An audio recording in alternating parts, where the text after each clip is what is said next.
welcome to the next to the last video in building the bedbug, my cruising dinghy for 2 people.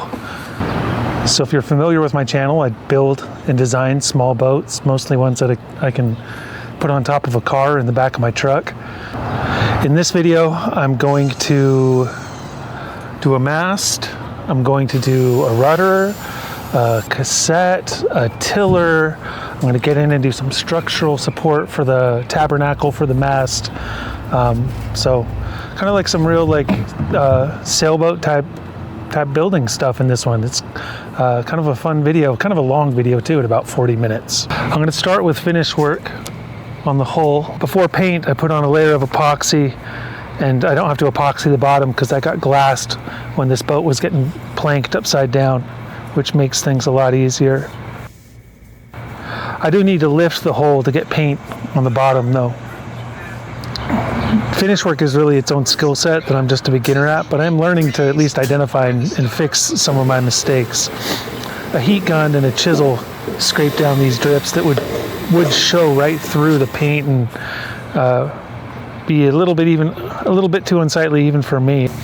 Some light sanding just to get that paint to stick, and you got to be real careful with this epoxy dust. I was struggling to keep my boat lifted and the garage door open for air to cycle through, but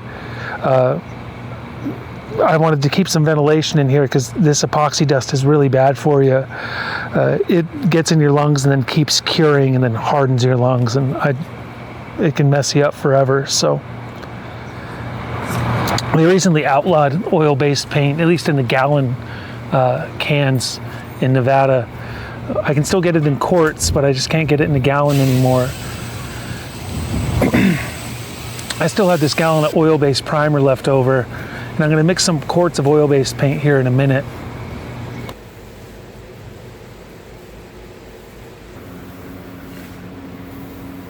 Getting oil-based paint tinted in quarts is expensive, so I'm going to mix it myself. This Rust-Oleum oil-based enamel, it's a great value. I think they're able to sell it cheap because they skip all the color samples and tinting infrastructure, and so that means you just get the colors that it comes in. So I'm going to mix a blue and a gray to aim for this kind of muted blue. Man, the blue was pretty though.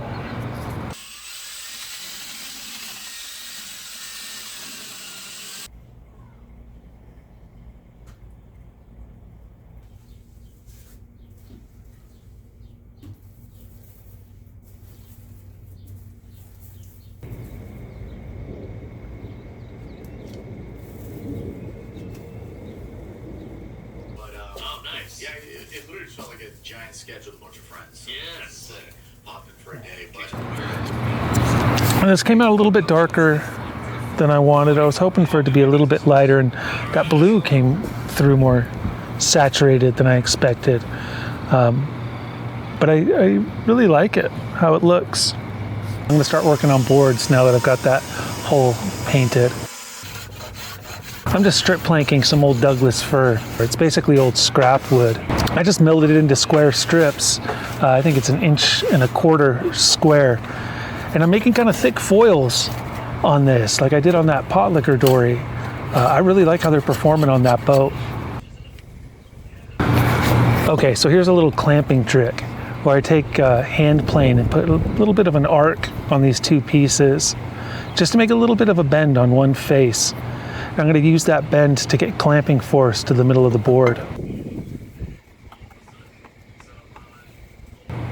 So here it is with my planks stuck together a little bit. And when you clamp these together, you get a pressure that spans the whole distance of that board. Otherwise, the jig just makes an arc and you get no clamping pressure in the middle.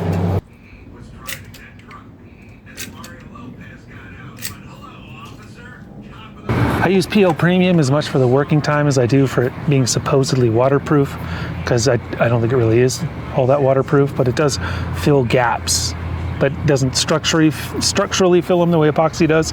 But at least it kind of fills them up and prevents a small amount of water exposure. And then see that I bent the clamping board, and it looks like I got no twist in this too. I love these strip length foils. They're lighter and stronger than a plywood foil, and I think they're easier to shape too because all the grains run in the same direction. And I just make them out of scrap, so they're not expensive or anything. And I obviously don't take too much care to line them up and align them all pretty and stuff, but I think they just turn out pretty anyways. I've got this stock strip plank for my daggerboard, and when I first started making boats, I didn't realize how important it was to get a foil shape. And so I made a couple boats that just performed really badly. I found that if you apply a couple basic principles, your precision doesn't have to be perfect to get pretty good performance. Basically, you want it flat on the front, then maximize width about a third of the way back, and then a smooth curve, streamlined curve all the way from front to back. An electric plane is the right tool for this, but it's kind of hard because it can dig in the sharp edges, and you got to have a careful touch with it and kind of come back. I got to come back and sand out all the gouges it leaves, but you leave some room for that.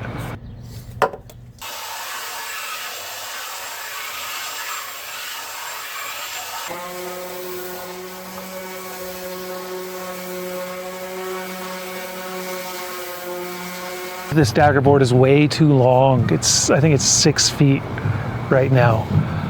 It's thicker and a higher aspect ratio than foils I've made in the past, so I'm not really sure how big it needs to be.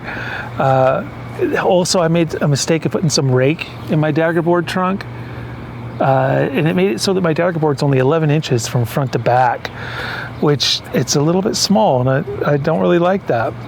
But so I made this a little bit oversized because it's easier to make it too big than cut off what I don't need after I've used it for a little while and kind of figured how much board I need.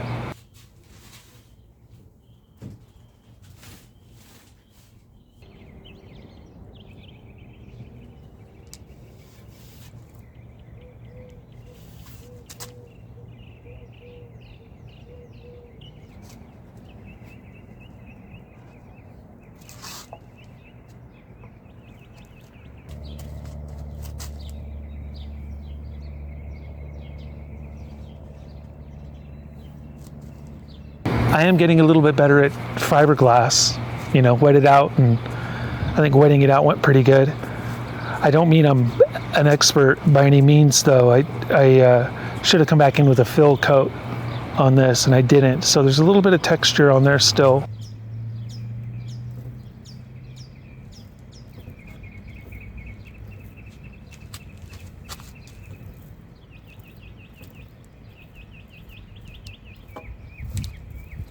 Definitely time to wear a mask. This glass with epoxy on it, it's just bad on top of bad, I mean, loose glass will get in your lungs and cause problems, and then epoxy is going to cure it in there and make it worse. So I'm outside with the mask on, and my piece is downwind of me as I sand down the high points. So now I'm going to repeat this process with a spade rudder. I do a spade rudder, really it's more for style than anything. Maybe it saves a little weight up high, but I just think it looks good.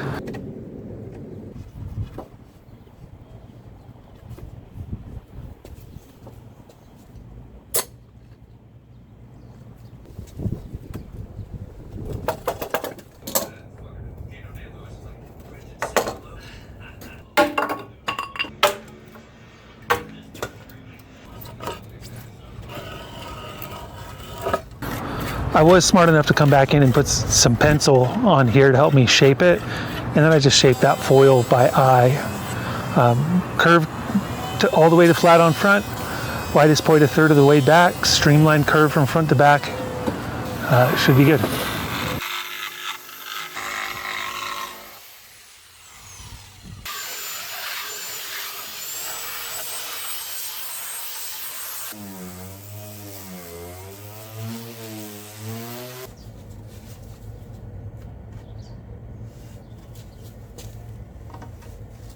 So I got the problem with the rudder that I don't have it attached, and I got nothing to steer it with. So I'm going to work on next is making a cassette, like a sheath for the rudder.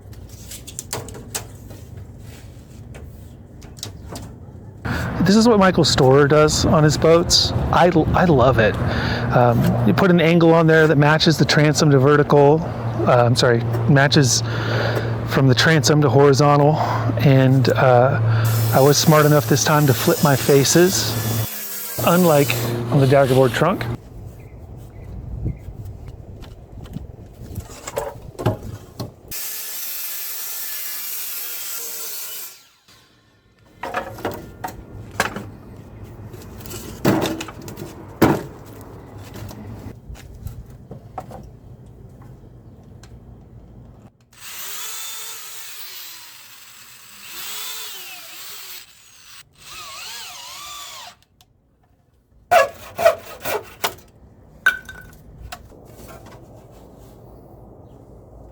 Okay, so now I've got something to hold the rudder, but I need to be able to attach it to the boat on a pivot point. Make something of like gudgeons and pintles. I just use substitute hardware store materials that do okay on fresh water. If I was in salt water, I'd need something more corrosion resistant. But to start with, these are just like fence strap from Ace Hardware.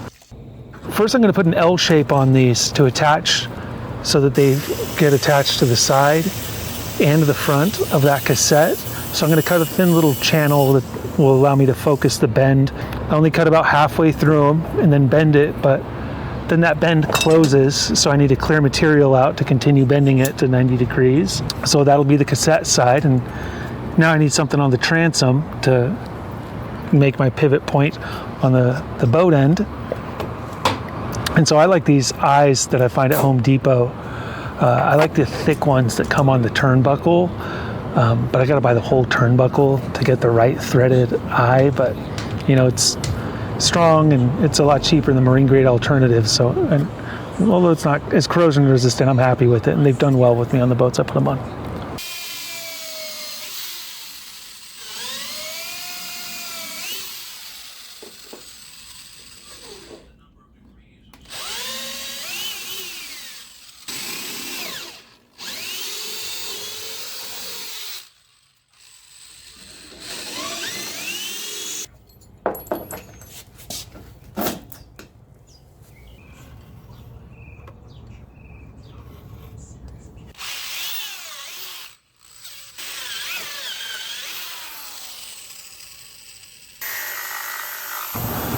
A little plywood backing plate to mount these, and you got to get in there and tighten it up. And I put globs of PL Premium on the threads before, and I try to do that to fill in any gaps in there and keep air out so that water that splashes won't stay in.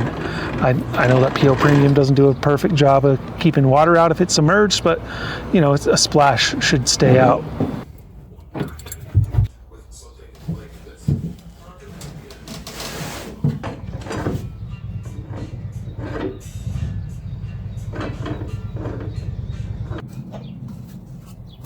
Okay, I am kind of proud of this tiller design. I haven't tested it on the water yet, but I think it turned out pretty cool. I'll show you how it works when I'm done making it. These three pieces are going to get glued together for a tiller. The glue comes out pretty quick, huh? And this tiller is going to be like a fork that slides onto the outside of the cassette. So it's like a slot in a slot, huh?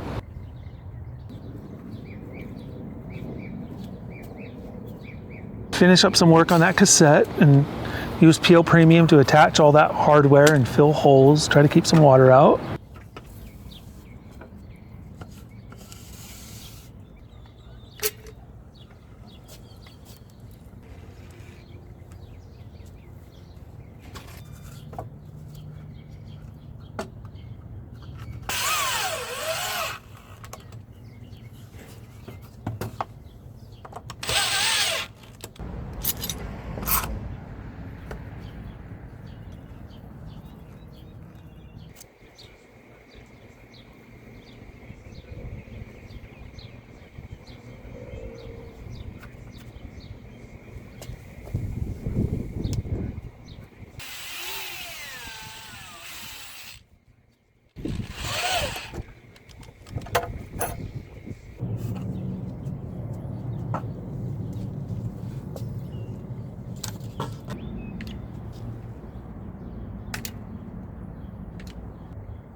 Okay, back to attaching the tiller. So I made a little hardwood plate for the front face of the cassette and carefully located this for my tiller attachment gadget. And I put a bolt spanning the fork of the tiller just right in this little slot that fits in the face of the cassette.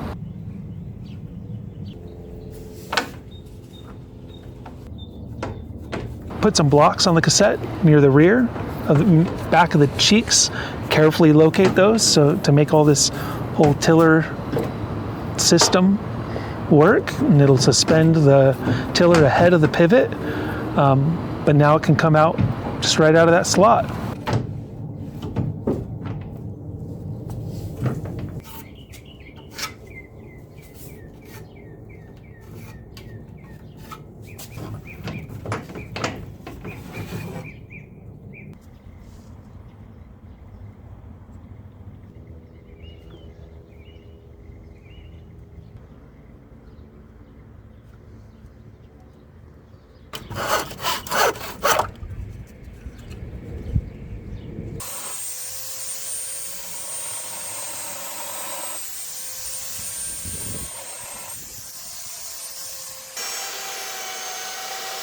Soften up some edges and put it all together. So let me show you how this is working.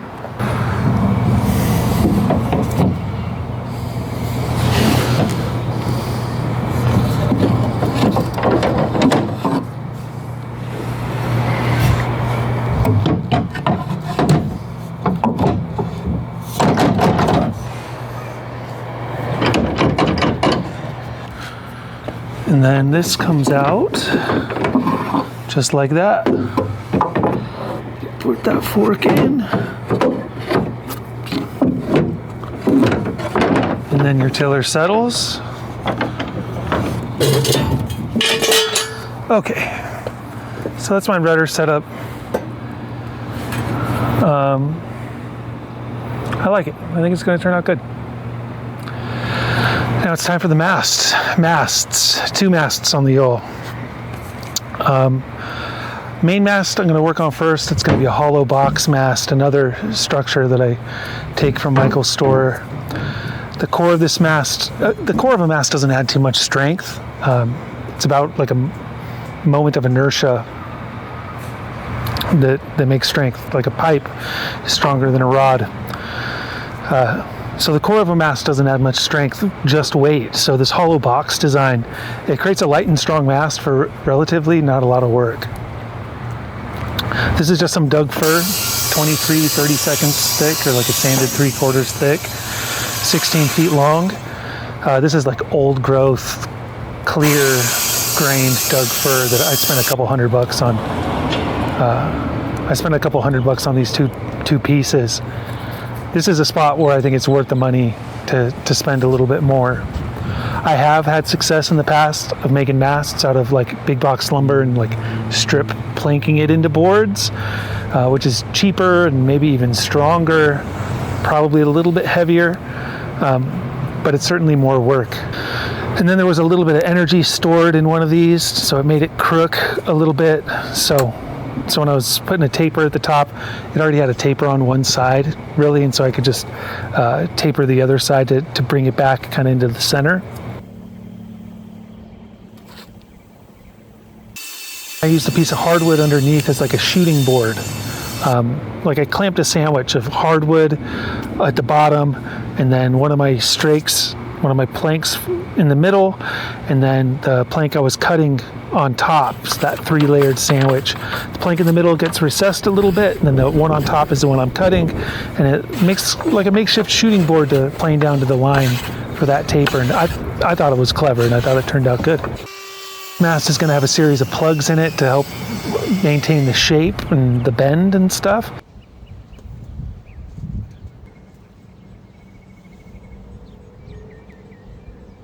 Glued some redwood and some poplar together to build up stock for these plugs. This plug at the base, it's going to get a taper, because if I just cut that to 90 degrees, it would make a spot for all the strain in the mast to focus in that one spot, creating a weak point. So hopefully this taper spreads out that stress a little bit.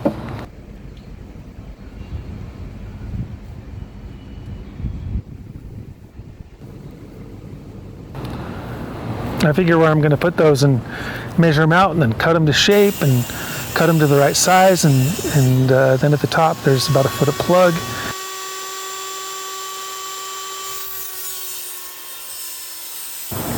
I should have done one more plug in here to hold the shape of the taper a little bit better. I actually ended up putting a shim in to try to help it a little bit because it got a little bit weird, just not fair, the curve.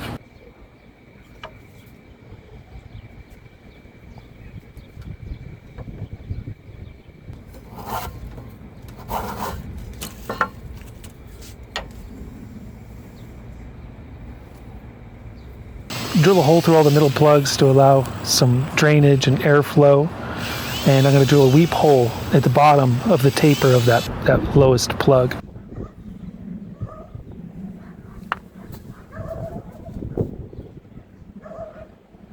It's deceptively wobbly right now. It's going to be really sturdy when the other strakes are on and glued up, but now I've got some time to get this all adjusted.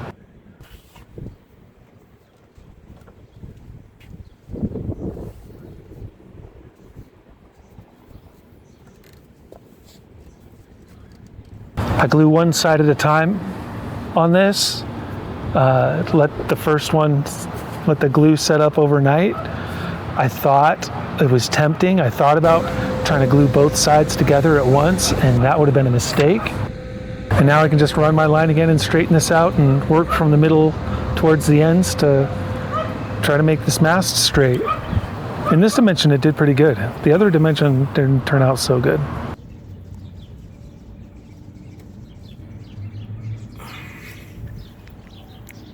I'll come back and clean up those plugs a little bit. That one on top is especially proud. Clean them up a little bit before I glue the other faces.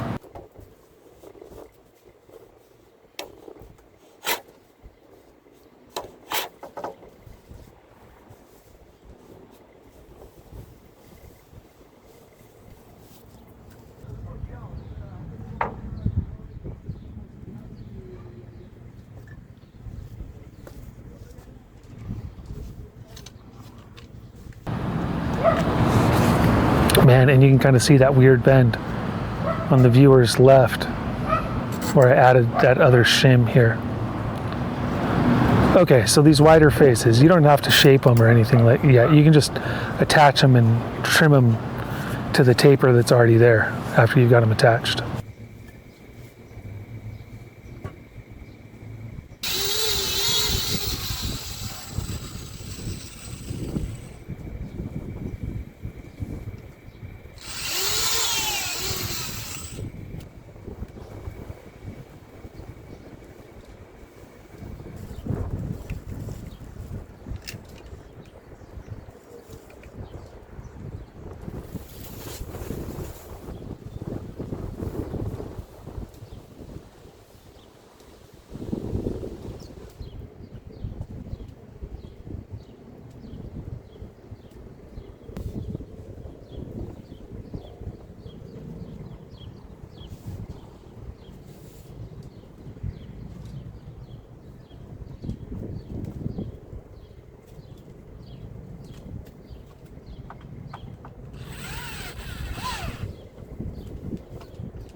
That center line string to get it all straight the way I wanted, and then I just drilled pilot holes to drive screws into later.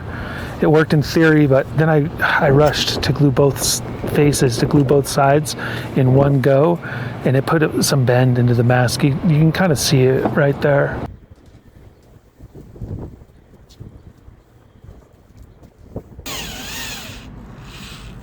I don't think it's going to impact the performance of the mast or anything, but I can see it. It's less pretty than it should be.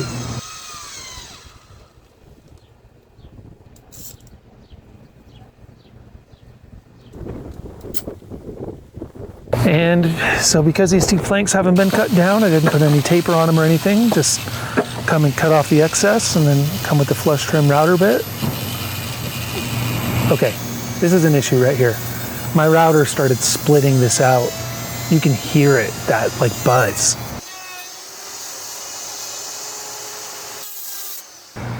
I found the fix was to use my router the wrong way.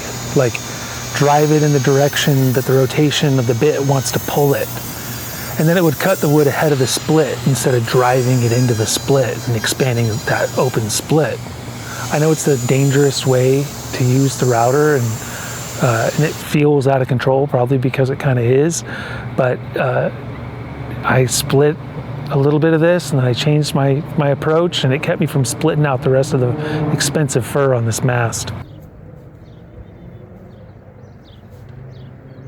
And the main mast is roughed out, and now it's time for the easy mast, the Mizen, at the stern. It's only 2.5, it's only flying 25 square feet of sail, so I'm just making a 2.25 inch by 14 foot long solid square mast out of the clearest Home Depot 2x4s I could find.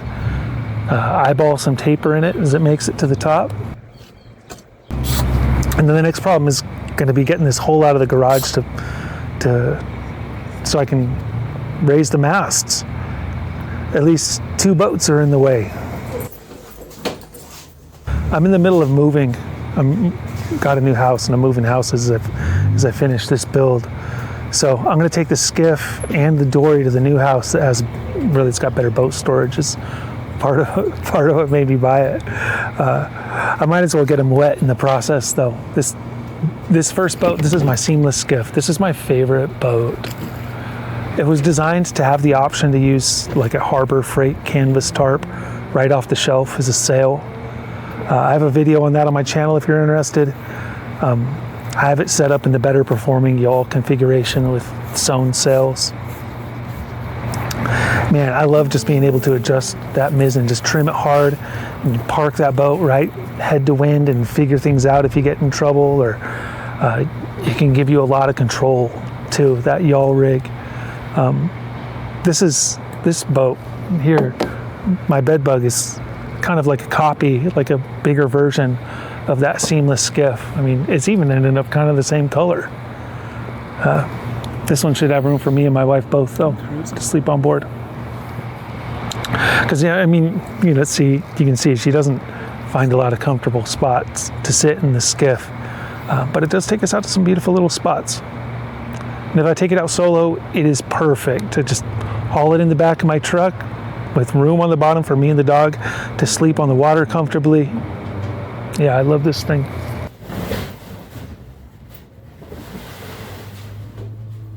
I've got to get my dory out of the way too. The pot liquor.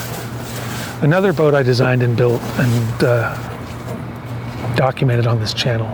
This one rides on the roof of my 4Runner, but it's also another boat that's too small for my wife to love as much as I do. It's tender, especially with that mast, the weight up high in this thing. If I row it around with the mast out, it's okay, but it's crazy how much of a difference that little, it's not a big mast, that little mast makes a lot of difference. But this boat needs almost no wind to sail it. Just a little whisper drives it. We're not ripping across Lake Mead or anything, but we are sailing as the full moon comes up. It is hard to capture the magic of sailing an empty desert lake in the moonlight.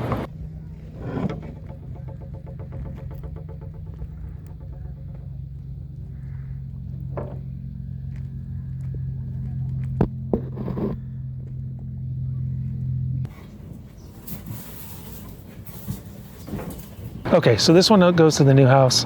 I got some space to raise the masts. So let's get back to finishing that mizzen mast.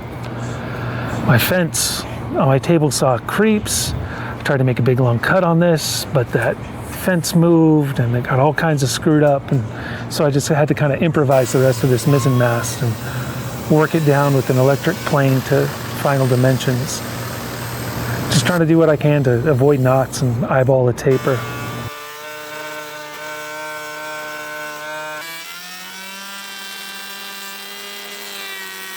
So now I got to move the boat.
All right, come back and finish this Mizen mast shape and put them both in, kind of rough raise the masts, and it looks okay. This main mast needs a little fitting. So I gotta drill out that weep hole that I mentioned earlier so that pressure and water can escape. I'm working in this heat of Vegas. It's the kind of weather where you soak your shirt in water if you're gonna work outside, even in the shade. Okay, so I got kind of a weird pivoting mast set up for this. Like this main Tabernacle, it's experimental, and to be honest, as I put it in, I kind of thought, I'm like, I could have just put a step on the sole of this and simplified things. But this will make it easier to get it up and down. So the mast does fit well. I got to make this pivot, so I'm milling up some oak, some hardwood for the mast pivot point. And you can see the little rounded pivot that's on that bulkhead that this is going to fit in. So first I just kind of rough this up and give it a dry fit, and then I glue that mast pivot block all together the hard way and make a mess.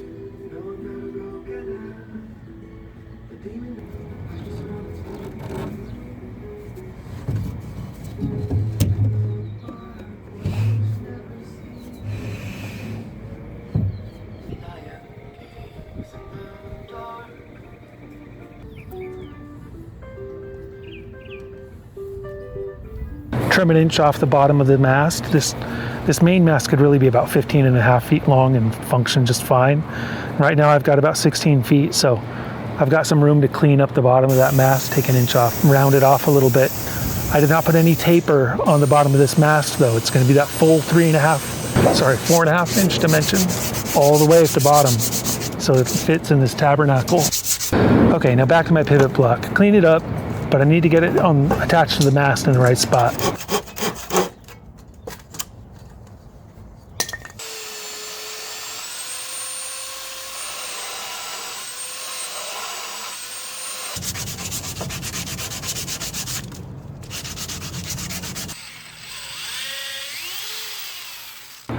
So I've got this main mast cleaned up on bottom, and it's resting on the shelf at the bottom of the Tabernacle. I'll just call it like the step, I guess. I bring this mast pivot block down flush with the Tabernacle pivot point because I want the mast to rest on both of them. I want both points to carry the weight of the mast and whatever downward force I put on the mast. I mean, especially if I end up running like an outhaul and a downhaul to the hull instead of to the mast itself, spread that force out. Then I come back with these big 5/16 inch screws and I make the mistake of not drilling out a clearance hole on my mast pivot block, so the threads of the screw end up holding to the pivot block and to the mast, where I'd prefer that the threads were only secured to the mast, but I think with the clamp it turned out okay. You can see I got good adhesive squeeze out, so I think it'll be okay.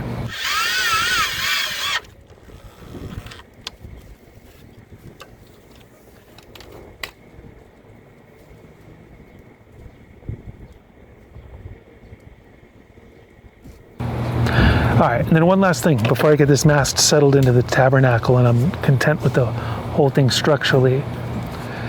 In this forward pivoting dimension of the Tabernacle, there's only 8 inches of bury between the central deck and like the bow deck, which creates a lot of leverage on those points. And the bottom aft face of the mast is going to rest against this forwardmost bulkhead, but at the bottom it's only held by a 3/8 inch ply and a little hardwood strip. So I want the bottom to be reinforced. So I'm going to come back in here and spread out that force a little bit. My problem is that I already put the decks on, and so you got to do some boat yoga to get in there and fit this.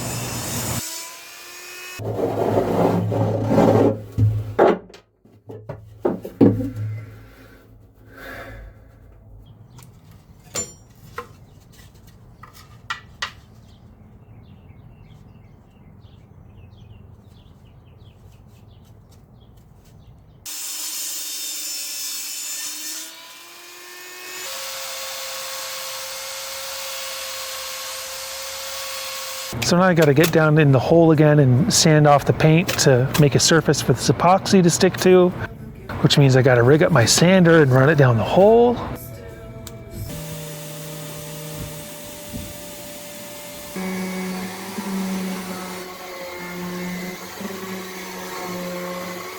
Well, it's 80 degrees inside the shop and the sun's not out yet, but it's not going to get any cooler.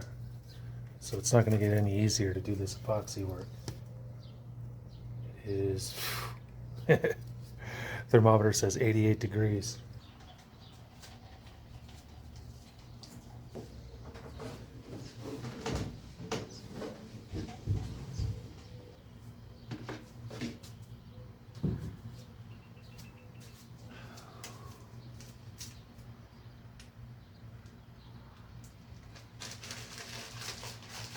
It's already hot.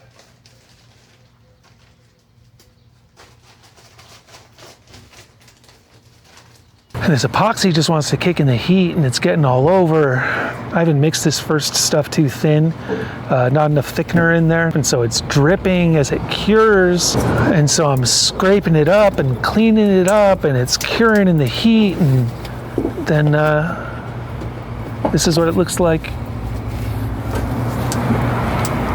when it's done down in there. Let's get a look.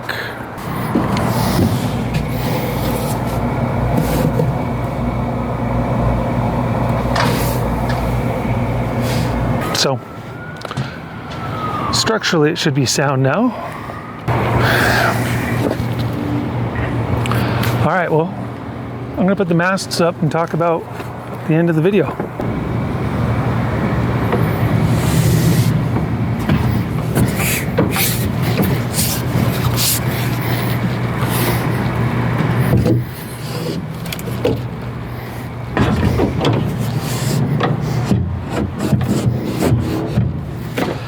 There's my Mizen mast. Now watch how easy it is to put this main mast up.